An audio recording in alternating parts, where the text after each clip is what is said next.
આજે આપણે દૂધીના કોફતાની સબ્જી બનાવવાના છીએ. તો એના માટે મેં અહીંયા 500 ગ્રામ જેટલી દૂધી લીધેલી છે. એને આવી રીતે છાલ ઉતારીને એકદમ સારી રીતે ગ્રેટ કરી લેવાની છે. ત્યારબાદ અહીંયા દૂધીમાં ખૂબ જ વધારે પ્રમાણમાં પાણી હોય છે, તમે જોઈ શકો છો. તો એ આપણે કાઢવા માટે અહીંયા મેં અડધી ચમચી જેટલું મીઠું એડ કરી દીધું છે અને એકદમ સારી રીતે મિક્સ કરી લેવાની છે બધી દૂધીને. ત્યારબાદ તેને 5 થી 10 મિનિટ માટે છોડી દેવાની છે એમને. તો તમે જોઈ શકો છો એકદમ બધું પાણી નીકળી જાય છે અને આવી રીતે દબાવીને એકદમ સારી રીતે પાણી બધું કાઢી નાખવાનું છે, કારણ કે આને આપણે કોફતા બનાવવાના છીએ. તો જો આમાં વધારે પ્રમાણમાં પાણી રહ્યું હશે તો એના માટે આપણે ચણાનો લોટ પણ વધારે જોશે અને કોફતા આપણા સારા નહીં બને. તો એના માટે જેટલું બને એટલું પાણી કાઢી નાખવાનું છે.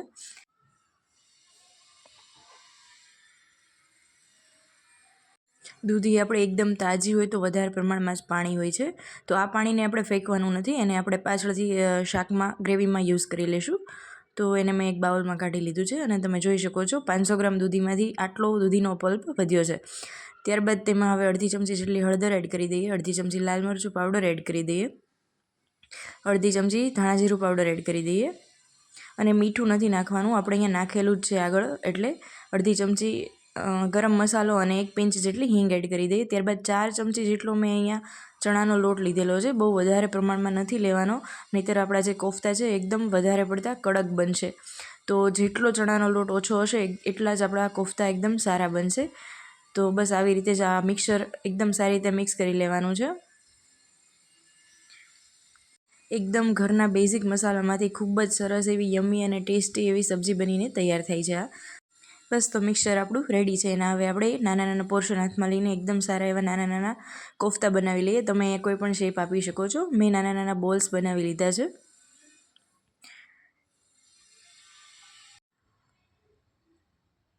બસ આવી રીતે જ બધા કોફતા બનાવીને રેડી કરી લઈએ આપણે.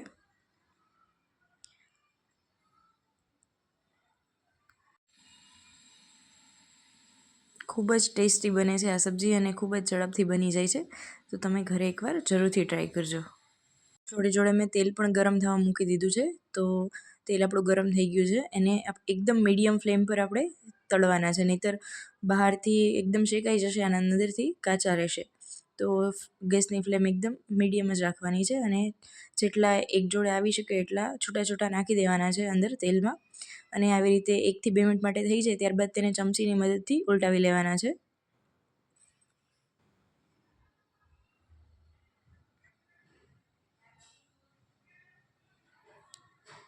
એક બાજુની સાઈડ આપણે એકદમ સારી રીતે થઈ ગઈ છે.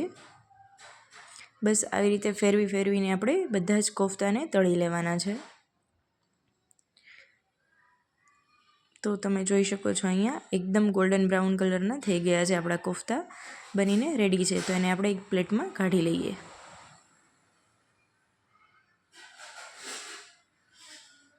પાંચસો ગ્રામ દૂધીમાંથી મારે અહીંયા 10 થી 11 જેટલા લગભગ કોફતા બનીને તૈયાર થઈ ગયા છે. તો હવે ગ્રેવી માટે મેં અહીંયા 1 ચમચી સિંગદાણા, 1 ચમચી તલ અને 1 ચમચી ગાંઠિયા લીધેલા છે. એને આપણે પાવડર બનાવી લઈએ અને 3 ટમેટાં લીધા છે, એની પણ આપણે પ્યોરી બનાવી લઈએ.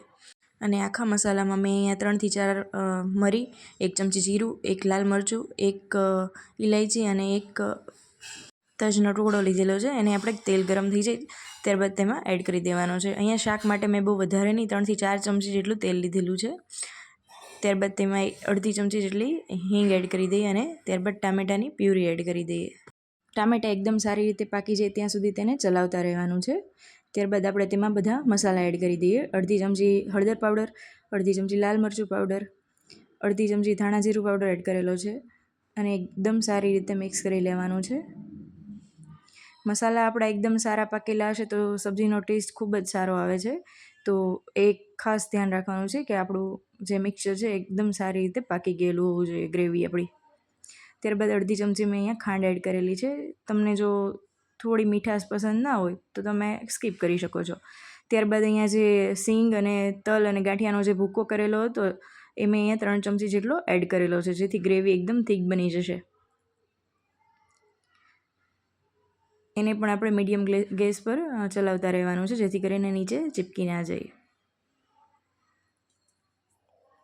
એકવાર તેલ છૂટું પડી જાય ત્યારબાદ આપણે તેમાં થોડી એવી છાશ એડ કરવાની છે. અહીંયા જો તમારી પાસે દહીં હોય તો દહીં પણ એડ કરી શકો છો. હું અહીંયા છાશ એડ કરું છું. થોડી એવી જ એડ કરવાની છે. ત્યારબાદ આપણે ગ્રેવી પાતળી કરવા માટે જે દૂધીનું પાણી વધાર્યું હતું એ આપણે એડ કરીશું. તમે તમારી ઈચ્છા પ્રમાણે કન્સિસ્ટન્સી રાખી શકો છો. અને ગ્રેવી થોડી આમ જાડી બી થઈ જશે, એટલે અત્યારે એકદમ પતલી રાખવાની છે. ત્યારબાદ તેને એકદમ સારી રીતે ઉકાળી લેવાની છે. ત્યારબાદ અડધી ચમચી ગરમ મસાલો એડ કરેલો છે. ગ્રેવી આપણી ઘટ્ટ થઈ જાય ત્યારબાદ તેમાં કોફતા એડ કરવાના છે. મેં અહીંયા થોડું એવું મીઠું એડ કર્યું છે. કોફતાને એડ કરીને 5 મિનિટ માટે આપણે પકાવી લેવાના છે, એટલે કોફતા અંદરથી પણ એકદમ ગ્રેવીવાળા થઈ જશે. તો તૈયાર છે આપણી દૂધીની કોફતા કરી. ઉપરથી થોડા ધાણા એડ કરી દઈએ.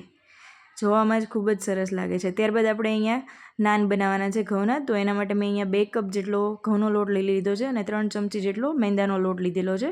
મેંદો તમે સ્કીપ કરવો હોય તો સાવ સ્કીપ પણ કરી શકો છો. ત્યારબાદ 1 ચમચી ખાંડ અને અડધી ચમચી મીઠું એડ કરેલું છે અને 1 પિંચ જેટલા બેકિંગ સોડા એડ કરી દેવાના છે. ત્યારબાદ 4 થી 5 ચમચી જેટલું તેલ એડ કરી દેવાનું છે.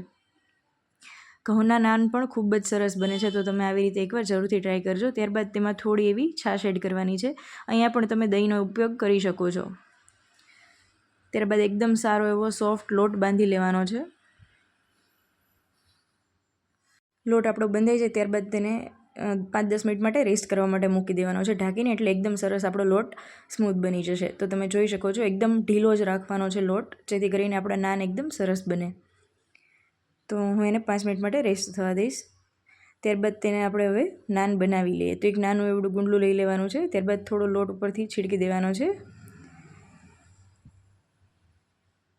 અહીંયા રોટલી જેટલા પતલા નથી બનાવવાના, થોડી થિકનેસ રાખવાની છે નાનની, કેમ કે પતલા નથી હોતા.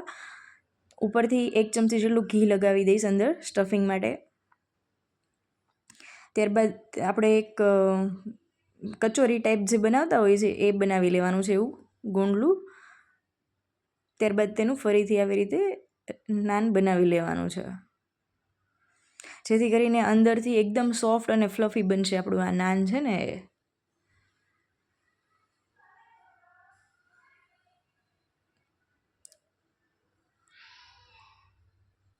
મીડિયમ સાઇઝનું બનાવી લેવાનું છે અને થિકનેસ થોડી વધારે રાખવાની છે, રોટલી કરતાં વધારે. ઉપરથી થોડા હું લીલા ધાણા એડ કરું છું અને થોડા કાળા તલ એડ કરેલા છે, જેથી ખાવામાં પણ ખૂબ જ સરસ અને દેખાવમાં પણ ખૂબ સરસ લાગશે.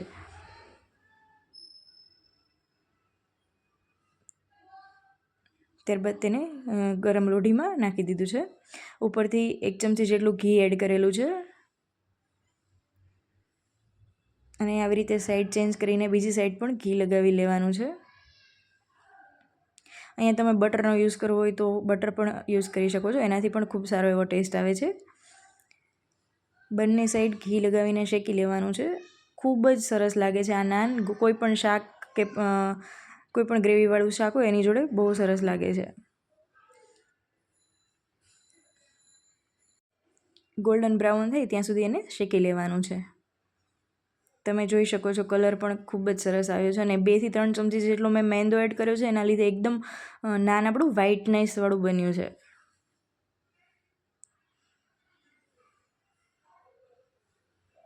તો બસ એને હવે આપણે પ્લેટમાં કાઢી લઈએ. આવી રીતે જ બીજા બધા નાન પણ આપણે બનાવી લઈએ.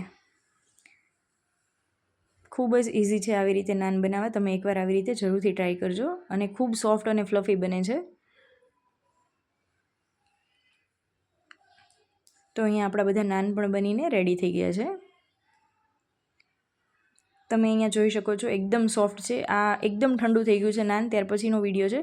તો તમે જોઈ શકો છો કેટલું સ્મૂધ અને એકદમ સોફ્ટ છે. ત્યારબાદ આપણે તેને સર્વ કરી લઈએ. તો અહીંયા મેં સબ્જી પણ એક ડીશમાં કાઢી લીધી છે. ત્યારબાદ નાન, સલાડ અને પાપડ એડ કરી દીધા છે. તો જોઈને જ ખાવાનું મન થઈ જાય એવી આ થાળી બનીને તૈયાર થઈ જાય છે. તો તમે એકવાર તમારા ડિનરમાં ખૂબ જ હેલ્ધી અને ટેસ્ટી એવી આ થાળી બનાવીને જરૂરથી ટ્રાય કરજો. અને જો મારો આ વિડીયો ગમ્યો હોય તો પ્લીઝ લાઇક, શેર અને મારી ચેનલને સબસ્ક્રાઈબ કરી દો. Thank you for watching.